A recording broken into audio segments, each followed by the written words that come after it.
We have limited time. Should we skip the town tour? We can't skip the town tour. Well, we'll keep it short. There's a debate going on whether or not to take the phone booth out. But where would Superman change when he comes to save our town from Ben Affleck? I made the same excellent point. From the very beginning, it was always meant to end with 4 words. And without giving anything away, let me tell you, Netflix November 25th launching Gilmore Girls: A Year in the Life keeps that promise. As for the rest of the return of the Amy Sherman-Palladino created always charming and banter-driven dramedy, well, let me give you 4 words of my own on the 4-episode revival. Exactly what the fans want. And let me add 4 more words to that. No more, no less. Brandon, I'm out.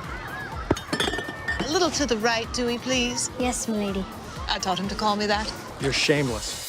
Set over a quartet of 90-minute each mini-movies that cover all of the seasons of a year, hence the revival's title, the new Gilmore Girls really satisfyingly has a whole lot of the old Gilmore Girls series that came to a rather unsatisfying end for many fans in 2007.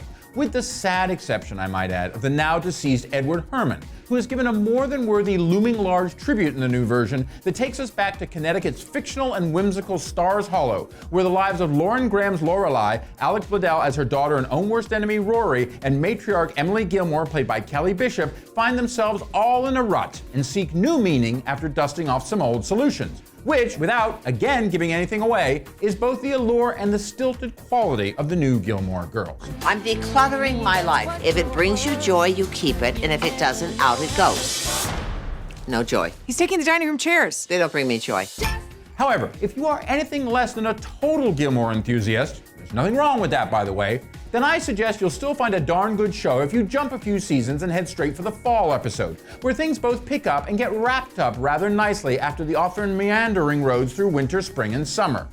Unlike what I've seen so far, to snare another blast from the not-so-distant past of the shattered crockery Top Gear Reduct mid-career crisis grand tour that debuted weekly on Amazon on November 18th and has all the verve of a Genesis reunion tour, the return of Gilmore Girls actually aspires, I should say, in some ways to the best parts of a Victorian novel, to paraphrase Grand Tour's Jeremy Clarkson. And on more occasions than not, it succeeds. Wow, are we excited about this? With Sherman-Palladino and husband Daniel Palladino back in charge after being pushed aside at the end of the 6th season of the original run, a slew of cameos, and old regulars returning like This Is Us's Milo Ventimiglia and Scott Patterson, A Year in the Life will be, as Netflix is undoubtedly desiring in its latest TV revival, as comforting as the Thanksgiving dinner and the family squabbles you'll undoubtedly have just tucked away before the streaming service lets the new version out to the world. The truth is, time has passed. But not really passed in this new Gilmore Girls. And there's still something on the menu for the diehard fans at Luke's Diner, and with subscriptions the goal, not ratings, that's just smart TV of a tried and true recipe of giving the people what they want.